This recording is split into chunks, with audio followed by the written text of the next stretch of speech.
January 1944, northern France. The air hangs low with cold mist, thick enough to dull sound and swallow shapes whole. Somewhere beyond the hedgerows, engines growl, deep, mechanical, relentless.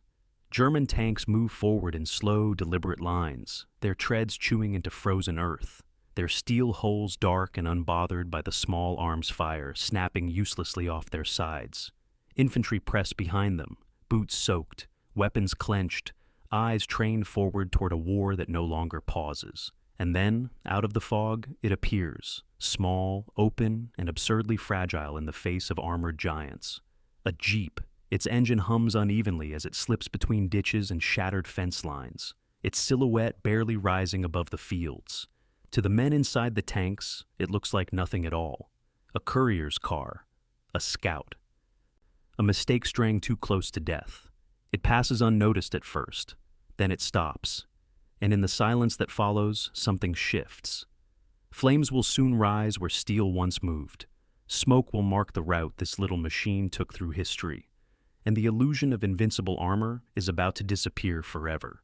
By the time the war reached its third brutal winter, the world had already been reshaped by steel and fire.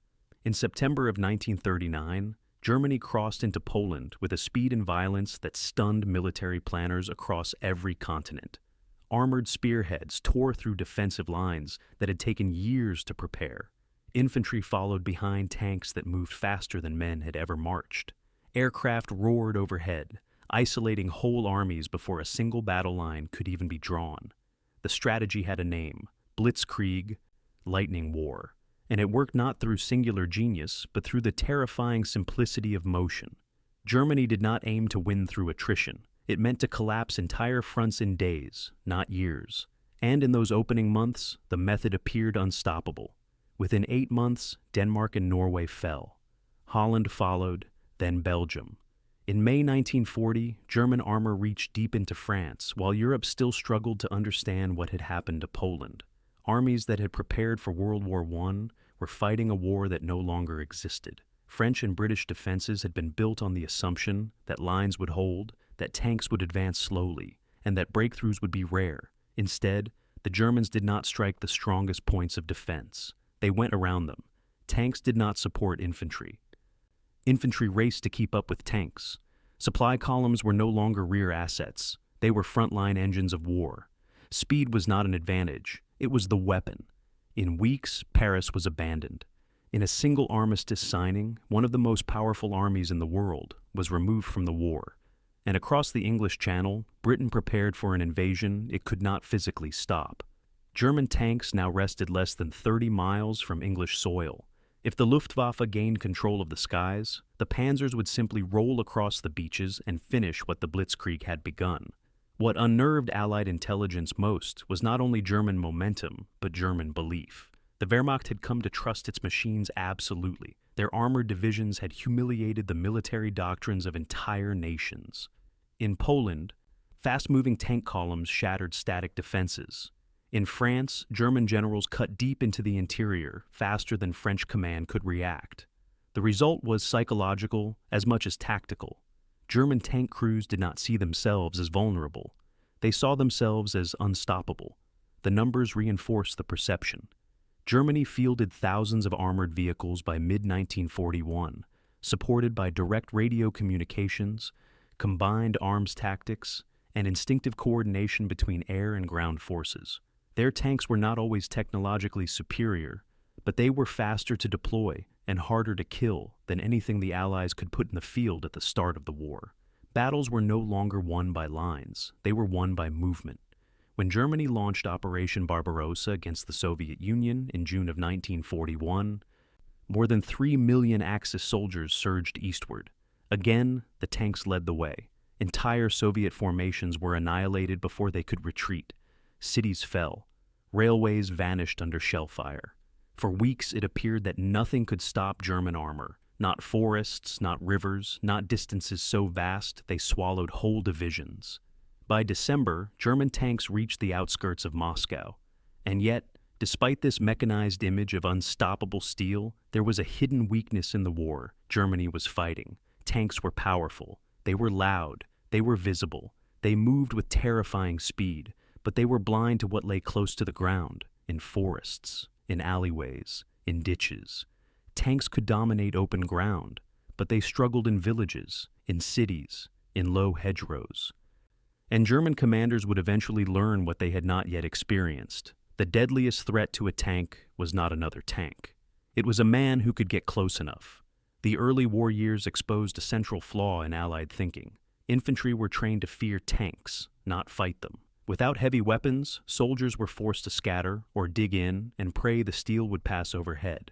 Anti-tank rifles proved ineffective as armor thickened. Field guns had to be hauled forward by teams that were frequently killed before they could even fire. Mines were useful, but static. The war had become fast, vertical, unpredictable, and the men on foot were falling behind the machines they were meant to defeat. By 1941, German tanks had become symbols of inevitability. Their silhouettes moved across Polish fields, French roads, Russian plains. They destroyed communication lines, cut supply routes, panicked governments. And then, America entered the war. When the United States declared war in December 1941, it did not enter a balanced battlefield. It entered a world already tilted sharply in one direction. The Axis had initiative, experience, and confidence. American factories could build equipment in numbers the world had never seen, but it would take time. Soldiers could be trained, but not overnight. And perhaps most critical of all, the U.S. Army did not yet possess a doctrine for fighting tanks at close range in the kind of terrain the Germans now controlled. The war had changed, but America was still arriving, as if it hadn't. American commanders understood firepower, they understood logistics, they understood production. What they did not yet fully understand was mobility, not on maps, but in the mud. They had tanks, but they were not yet used in the swirling, fast-moving strikes the Germans had perfected. American infantry still marched into battle, thinking in terms of ground gained and lost, not speed seized and denied. But in 1941 and early 1942, something different began to arrive at the front lines with American troops. It was not armored, it was not impressive, it carried no cannon, and at first glance it did not look like a weapon at all. It looked like a vehicle meant for errands, for mail, for messengers, a tool for officers to move faster between tents. A utility machine with no protection and no power compared to the beasts already dominating Europe. The Jeep entered the war not as a killer, but as a shadow. And shadows do not announce themselves. They move quietly until the moment they strike. In the summer of 1940, while Europe burned and German tanks clawed across continent-wide battlefields, the United States Army quietly issued a requirement that, on paper, looked almost laughably insignificant. It asked for a small, lightweight reconnaissance vehicle, something cheap, something nimble, something that could carry men where trucks could not go and horses were no longer safe. The specifications were brutally precise. The vehicle had to weigh no more than 1,300 pounds, carry a crew of 3, climb steep grades, ford streams, endure abuse, and be ready for production within months. Not years, months. American manufacturers nearly laughed it off. Detroit was built on luxury sedans and heavy trucks, not military experiments with impossible constraints. But as Europe collapsed into war, the urgency grew. The Army did not ask twice. Any company that thought it could try was invited to compete. Only one responded at first. American Bantam, a small and nearly bankrupt company, submitted the first design. Working through exhaustion and pressure that bordered on panic, Bantam's engineers produced a prototype in just 49 days. It wasn't elegant, but it worked. When the Army tested it, the machine bounced across scars in the ground left by artillery, climbed hills no normal car could approach, and crossed streams that drowned larger vehicles. It was crude, but it was alive. Willys Overland soon followed. So did Ford. The Army now had 3 competing designs, all scrapping to survive the same brutal trials. They were driven hard, broken repeatedly, and rebuilt overnight. Engineers slept inside workshops. Mechanics learned their machines like surgeons learn patience. No one had time to build perfect vehicles. They built desperate ones. And what emerged from the chaos was something the war had never seen before. A machine that could go almost anywhere, By 1941, the final design was chosen, largely a Willys creation, mass-produced by both Willys and Ford for speed. It weighed roughly 1 ton. It could be repaired with a hammer. It carried ammunition, radios, stretchers, officers, infantry, and occasionally the dead. It had no armor, no luxury, and no illusion about what it was. It was not meant to fight tanks. It was meant to reach them. The Army called it a 1 4-ton truck. Soldiers gave it other names. Peep, Bug, eventually, just Jeep. Some say the name came from GP, General Purpose. Others say it was pulled from a cartoon character that could go anywhere and do anything. The truth no longer mattered. The name stuck because the machine did. By the time American troops began arriving in North Africa in late 1942, Jeeps were everywhere. They moved radios, pulled wounded from fire, delivered bullets under blackout. They rotated machine guns and reconnaissance teams through shelling, where trucks died in minutes. And unlike the tanks that dominated attention, the Jeep did not threaten the enemy from afar. It disrupted them. German tank crews noticed them almost immediately, small vehicles darting near flanks. Cars that appeared in terrain heavier vehicles could not pass. Jeeps that seemed too fragile to be worth shelling, too quick to be worth chasing. Too insignificant to matter, but they mattered, because wherever Jeeps went, infantry followed, and wherever infantry followed, tanks became vulnerable. In North Africa, American forces first began testing a new truth of modern warfare. Tanks do not lose wars. Unsupported tanks do. In the desert, German panzers could still dominate open ground, but the arrival of mobile Allied infantry began to change how the battlefield behaved. Jeeps allowed units to screen armor movements, to identify ambush routes, to slip behind formations. They carried radio operators directly to high ground. They brought anti-tank teams dangerously close to steel monsters that could not traverse rock, brush, or rubble the way men could. The Jeep did not bring firepower, it brought proximity, and in war, proximity kills. By mid-1943, this unassuming machine had landed in Sicily. By late summer, it rolled through Italian villages between bomb craters and ancient walls. By the end of 1943, its tire tracks reached French soil, where entire armies would soon follow. German intelligence struggled to classify the threat. The Jeep had no gun worth mentioning, no thick frame, no defensive capability. It should not have mattered, yet everywhere German armor encountered American or British infantry, Jeeps were close behind, delivering weapons forward, evacuating casualties, moving observers to ridgelines, and deploying men where surprise replaced artillery. The Germans had built their war around dominating roads and plains. The Jeep made a mockery of both. It moved through trees, through wheat fields, through ruins, through gaps that tanks could not pass without engineers and cranes, and it delivered men into positions the German army had not been trained to defend against, because no ordinary vehicle could ever reach them. In 1943, the United States introduced the M1 bazooka. For the first time, infantry possessed a portable weapon capable of disabling tanks at short range. And while the launcher itself was revolutionary, it was the Jeep that turned it into a battlefield presence. Bazooka teams rode into danger with speed no tank could match. They dismounted inside forests, slipped through villages, positioned themselves at blind angles, fired from 20 feet away. German tank armor had been built to resist artillery and shell fire from a distance. It had not been built to resist men with rockets emerging from smoke at point-blank range. At first, German tank crews continued to dismiss the threat. One man with a tube could not stop a panzer, not in theory, but in practice armor burned where ridges met roads. Tracks were shattered by shots from unseen angles. Turrets were ripped open by explosions that arrived without warning, and more often than not. A Jeep had brought the man there. Still, the outbreak of Jeep-enabled attacks remained fragmented, tactically effective, strategically invisible, for now. German doctrine still focused on tanks killing tanks, and artillery killing infantry. It had no answer for a vehicle that was not really a vehicle in tactical terms, but still moved wars forward with unstoppable speed. The Jeep did not challenge German armor head-on. It ran beneath it, around it, inside it, and on certain battlefields, something unimaginable began to happen. Tanks were being destroyed by soldiers who had arrived faster than fear. To the men who rode in Jeeps, the war never sounded distant.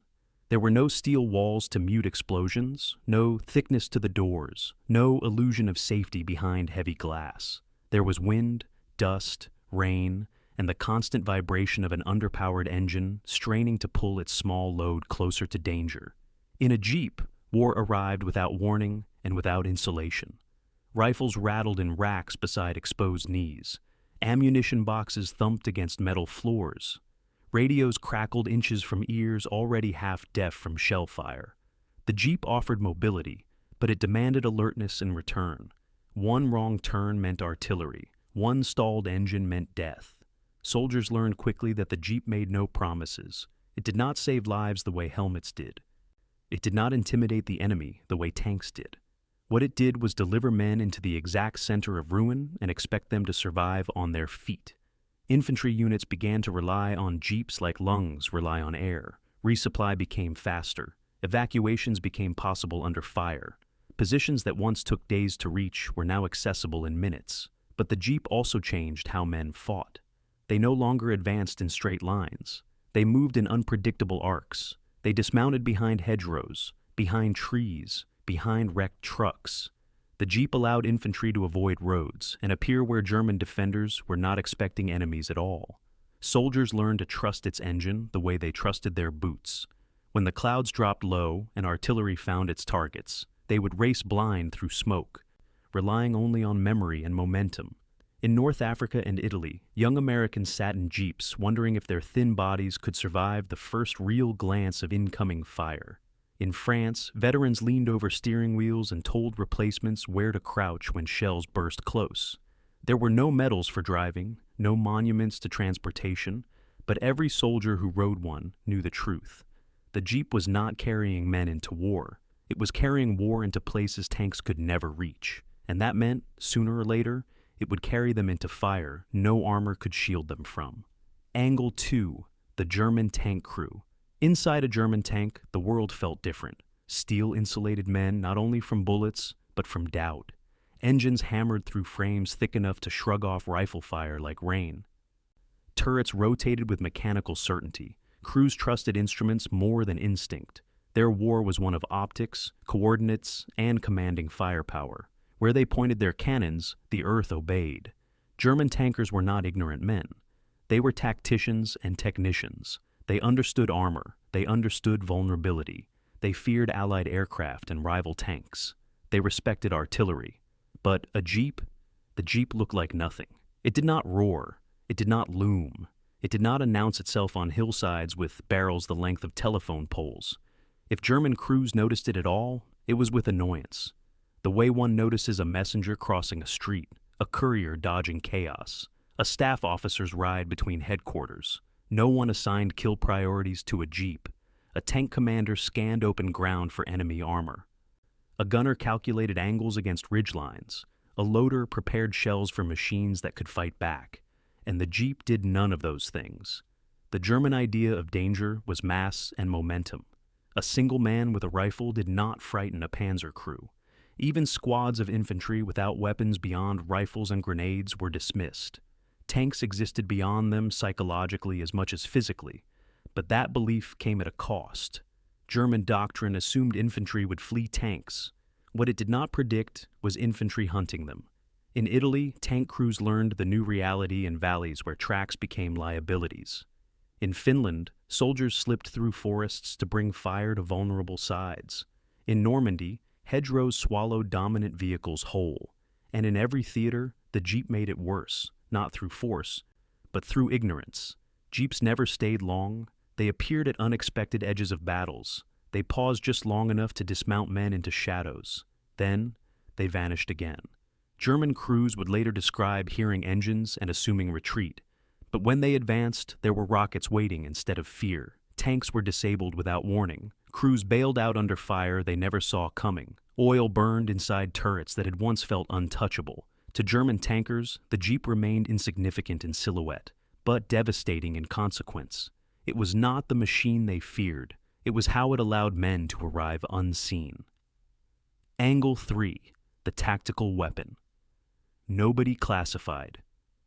In military theory, every weapon must fit a category. Tanks were armor, artillery was support, Aircraft were dominance. Infantry was occupation. The Jeep shattered this taxonomy. It was assigned no battlefield role that matched what it became. It was not designed to kill. It became essential to killing. Jeeps did not assault enemy lines. They threaded them. They searched for routes where maps failed. They ferried men through gaps opened by fire. They entered terrain so narrow, tanks avoided it, and so dangerous trucks would not survive. In Normandy, commanders learned that you could not attack hedgerows with armor alone. You needed men. And you could not put men where you wanted without speed. A single Jeep could deliver a bazooka team to a flank faster than German turrets could rotate. It carried coils of wire, mines, spotters, officers, medics, engineers. It brought demolition charges to bridges and left nothing behind but collapse. It fetched wounded from under fire where ambulances would be obliterated. It delivered orders through terrain radios could not reach. Most importantly, it told artillery where to fire. The Jeep became the nerve system of American firepower. Observers rode it to hilltops and hedgerow intersections. They crawled into abandoned farmhouses. They radioed coordinates while shells ripped through villages kilometers away. And German armor began dying not from clashes with tanks, but from shells falling where a Jeep had pointed. This was not theoretical warfare. It was applied. The Jeep changed pacing. Units no longer waited for roads to open. They cut through wherever movement was possible. German supply routes were harassed relentlessly.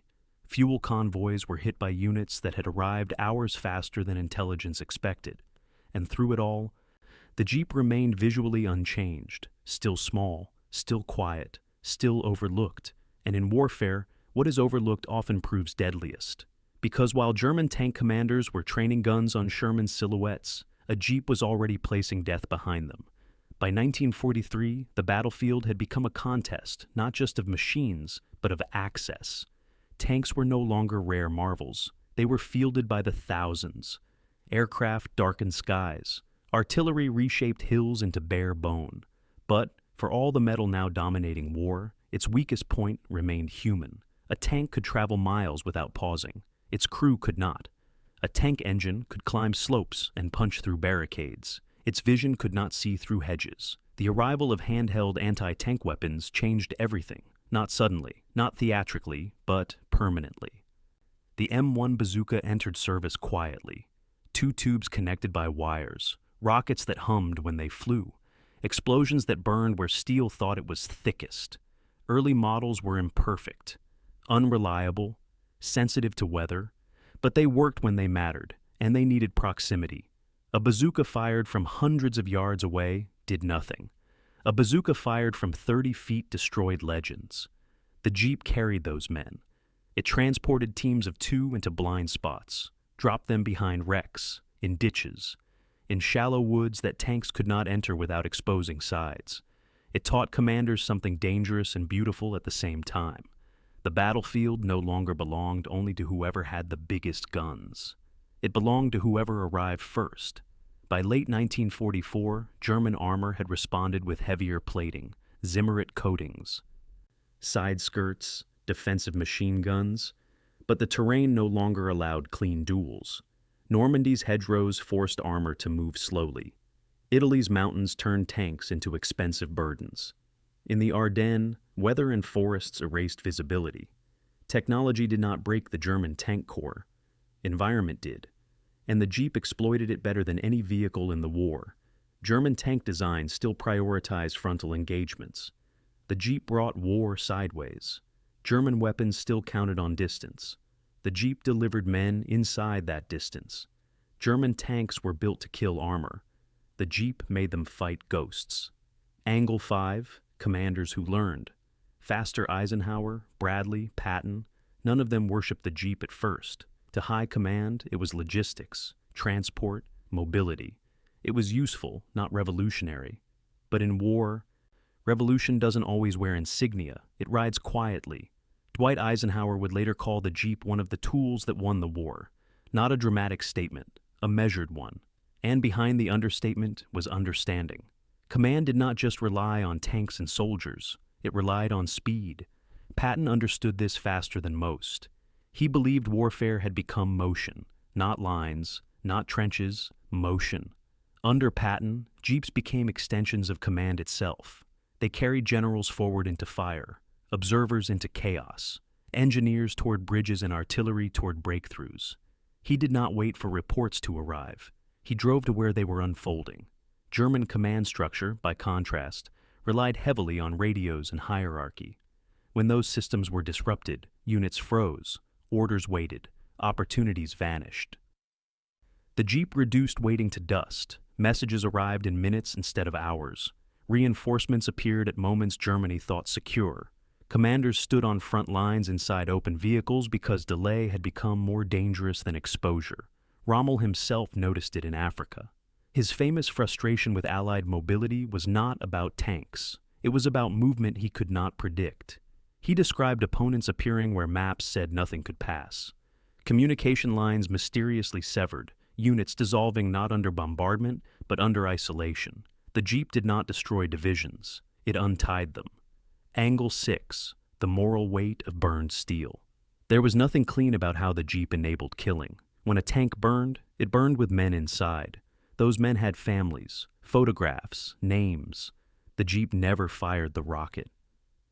But it brought the man who did. In Normandy, villagers watched tanks burn where their grandparents had farmed. The war did not arrive politely in columns. It arrived exploding in barnyards and churches. German crews clawed from hatches into rifle fire.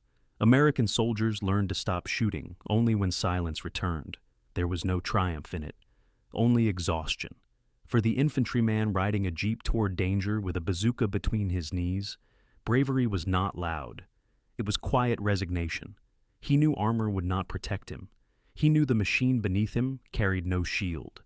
He would step off into uncertainty where one shell could end his story.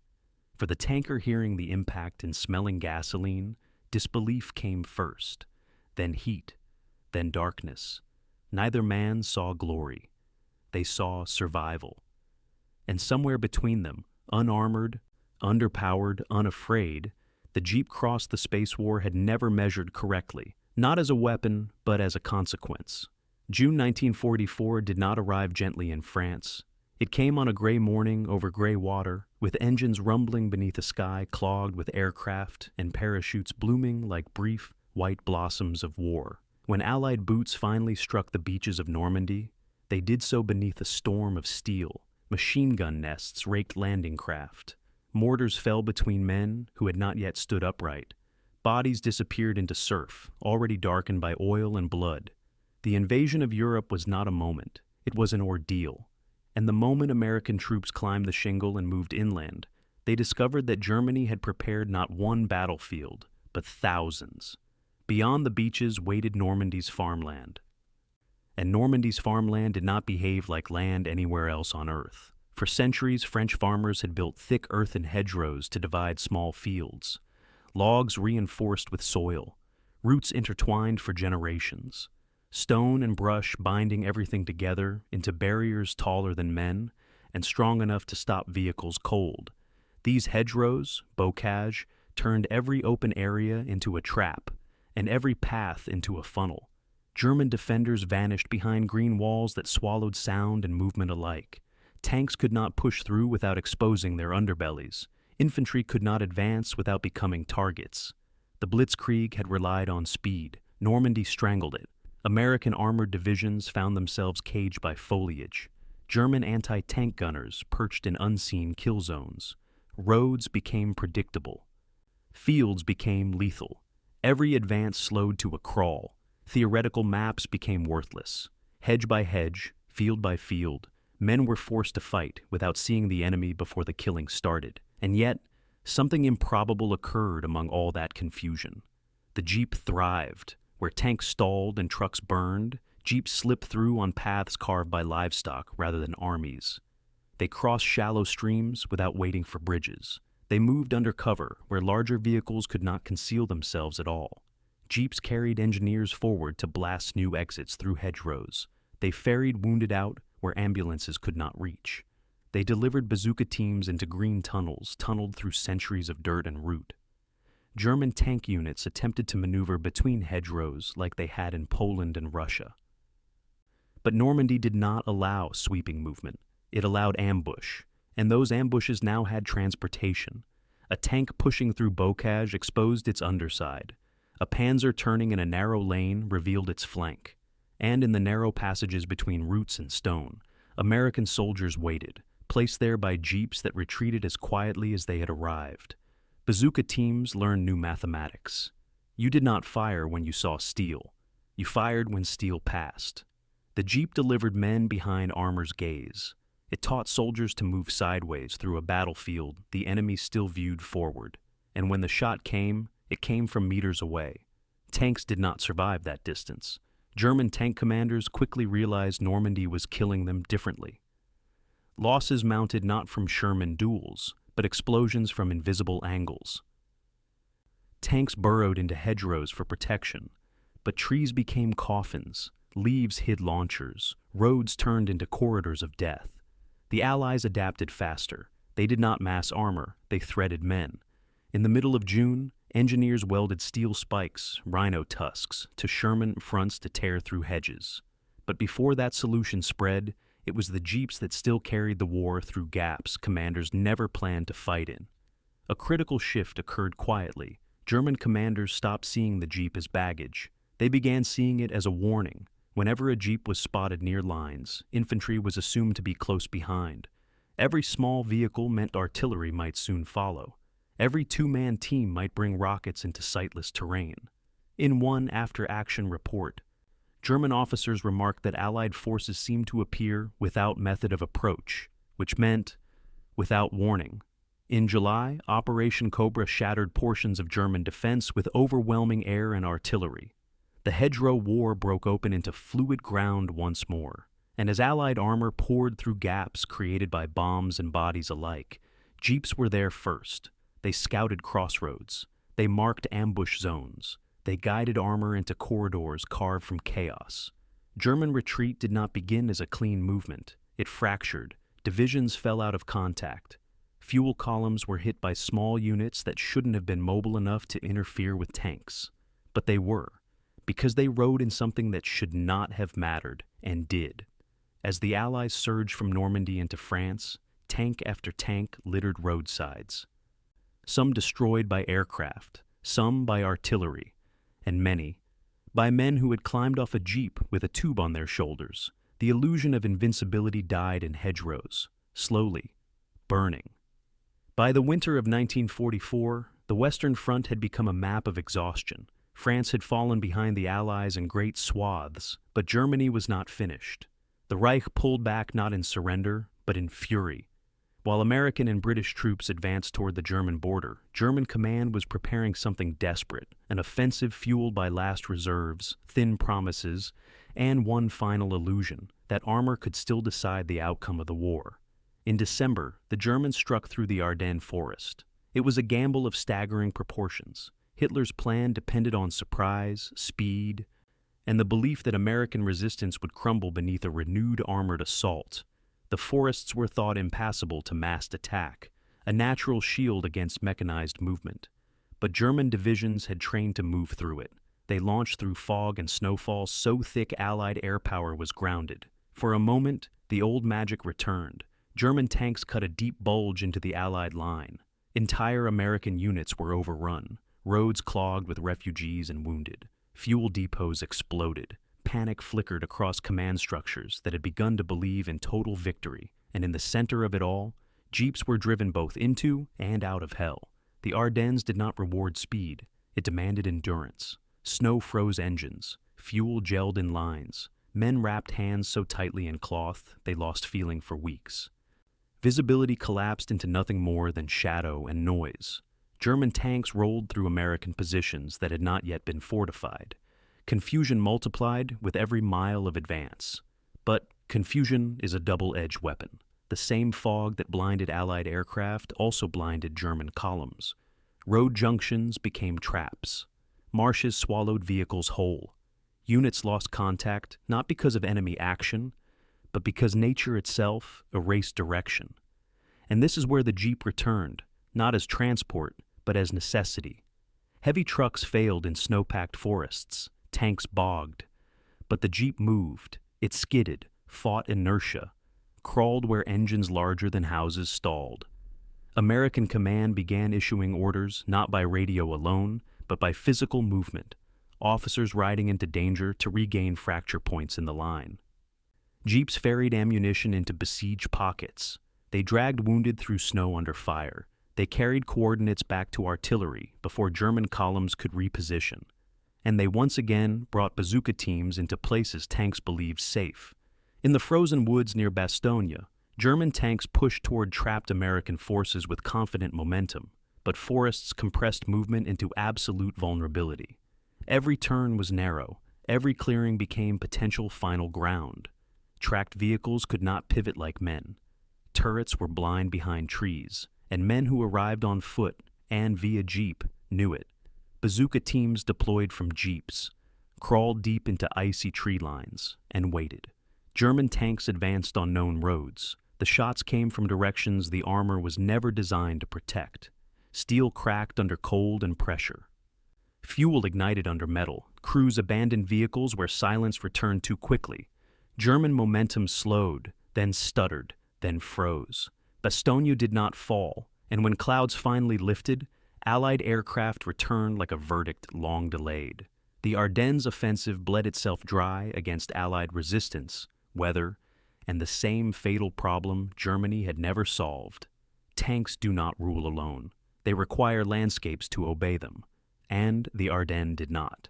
As German columns retreated in January, Allied pressure grew relentless. Jeeps streamed toward the front not in organized beauty, but in relentless necessity. There were not enough roads for armies this size. There was not enough time for safety. Jeeps carried radio teams to villages where artillery redefined horizons. They guided infantry through thawing forest paths where enemy patrols no longer dominated. Every mile gained felt earned by exhaustion rather than firepower. And on German soil, the war changed texture. Villages were defended like bunkers. Civilians fled blindly. Cities collapsed inward as American divisions moved methodically and without mercy. German tank crews now faced something unimaginable in 1941. They were hunted, not by machines larger than theirs, but by men who had learned how to reach them. Jeeps did not lead assaults. They dissolved escape. They cut routes. They isolated units. They enabled the collapse of movement in a war where movement had once meant everything. As American armor crossed the Rhine and drove deeper into the heart of Germany, the Jeep continued doing the quiet work it had always done. It delivered war to addresses tanks could not find, and when the final German surrender came in May of 1945, the battlefields no longer resembled cavalry charges or armored giants. They resembled scattered steel and quiet cars, covered in dust and silence. When the guns finally quieted across Europe in the spring of 1945, the war did not end in a moment of triumph. It ended in wreckage, smoldering neighborhoods, twisted rail lines, tanks left where they had died, blackened shells scattered like monuments no one wanted to remember. And in the wreckage, military planners did not first count victory, they counted lessons. One of them stood quietly beside the ruins of burned armor. The tank was no longer king. World War II had not destroyed the tank's relevance, but it had destroyed its myth. For 20 years, nations had worshipped armored momentum as the unstoppable future of warfare. Engines replaced horses, steel replaced flesh. But after 6 years of global carnage, every general on every front knew the truth. A tank without infantry is a coffin.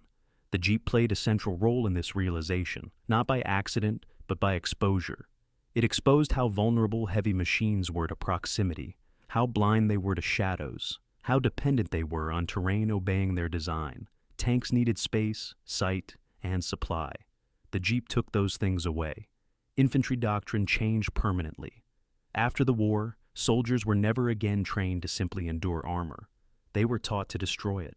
Every major army reevaluated how men moved in small teams, how reconnaissance preceded contact, and how speed replaced rigidity as the most effective battlefield advantage. The Jeep had proven that victory belonged not just to firepower, but to presence. Artillery doctrine shifted. Instead of calculating barrages miles behind lines, forward observers now rode close to danger. Fire became fluid, moving, reactive. It could follow enemy units in real time because jeeps had carried eyes where maps could not go. And the terrifying truth for any armored formation was now this: they could be seen anywhere. They could be reached anywhere. They could be killed anywhere. The jeep did not change how weapons were built. It changed how they were used. It connected the battlefield into one living organism. Communication shortened. Distance collapsed.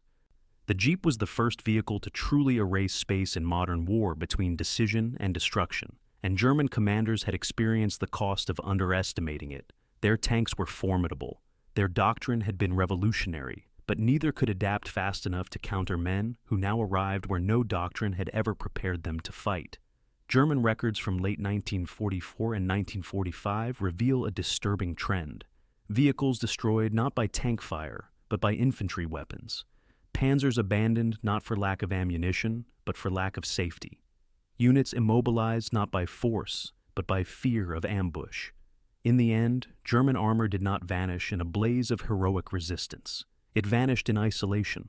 The battlefield had become three-dimensional, and tanks, for all their size, had become shrinking islands. The jeep lived in the spaces between those islands. It haunted supply lines. It delivered sabotage teams. It placed observers on church towers and ridge lines whose coordinates ended in firestorms. The age of frontal dominance ended. The age of penetration had begun. War no longer marched. It seeped. And that lesson would echo into every conflict that followed. When the war ended, most weapons vanished into depots and scrapyards. Artillery pieces were dismantled. Tanks were melted down or rusted slowly into memorials and empty fields. But the jeep did not retreat into history the way other weapons did. It drove into the future. Returning soldiers did not remember it as a machine. They remembered it as a companion, a tool that never pretended to protect them, a vehicle that never asked to be admired, and yet had carried them through hell. Willys Overland and Ford reintroduced the jeep to a world desperate for civilian life. Farms discovered it could plow soil where horses once broke themselves. Doctors discovered it could cross terrain. Ambulances could not. Cities accepted it as utility. Countryside embraced it as necessity.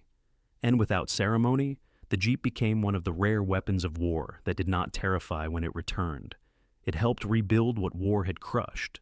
But, to military planners, the legacy ran deeper than branding. The jeep had redefined the base unit of maneuver. Not brigades, not divisions, small teams. Post-war doctrine centered mobility not on armor, but on access. Special forces were designed around speed, infiltration, and unpredictability. Helicopters replaced jeeps eventually, but they followed the same philosophy. Arrive where the map says you shouldn't, and fight where doctrine says you won't. Every modern reconnaissance vehicle carries the jeep's DNA.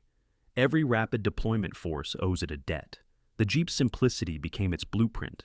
It taught engineers that reliability matters more than luxury, that versatility defeats specialization, that small things can unmake big ones if they arrive with intent and speed. Even tanks evolved because of it. Post-war armor design incorporated countermeasures against infantry weapons first. Secondary machine guns multiplied. Reactive armor emerged. Side skirts thickened. The threat was no longer assumed to come only from another tank. It would come from a man in the dirt, and that man might not walk. He might ride. In American military museums, jeeps sit with plaques and faded photographs.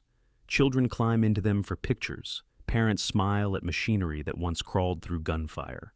And few realize, this little vehicle had once helped end an empire's belief in invulnerability. German tank crews had not underestimated the jeep because it was small. They underestimated what arrived behind it. And perhaps that is its final lesson. Not everything that changes history roars. Some things hum, quietly, relentlessly, until steel no longer rules the ground beneath it. War teaches its lessons without mercy. It rewards neither arrogance nor simplicity. In the fields of France, in the forests of Belgium, and on the frozen roads of Germany, the myth of unstoppable armor collapsed not beneath a rival machine, but beneath a truth older than industry itself, that terrain, time, and human will matter more than steel alone ever can. The jeep did not shatter the illusion of German invincibility through firepower. It dissolved it through presence. It placed men where power did not expect them. It carried courage into the small spaces wars are truly decided in, behind walls, beneath trees, inside the narrow breath between survival and silence. The men who rode inside it did not think in terms of legacy. They thought in terms of the next bend in the road, the next village, the next shadow. They trusted a machine that promised no armor and offered no glory, and in return, it delivered them into history. Today, the Jeep is preserved in museums, restored in garages, and printed across nostalgia. But it was not built to be admired. It was built to move, to endure, to persist when certainty disappeared. It existed not as a hero, but as a conveyor of heroes, uncelebrated, exposed, and indispensable. When German tankers first ignored it, they did so because it did not resemble a threat. They were right in one sense. The Jeep itself never fired the shot. But history rarely changes because of the thing that pulls the trigger. It changes because of the thing that arrives first. And quietly, one small machine taught the world that in modern war, dominance is never absolute. It is only borrowed until something faster comes to take it away.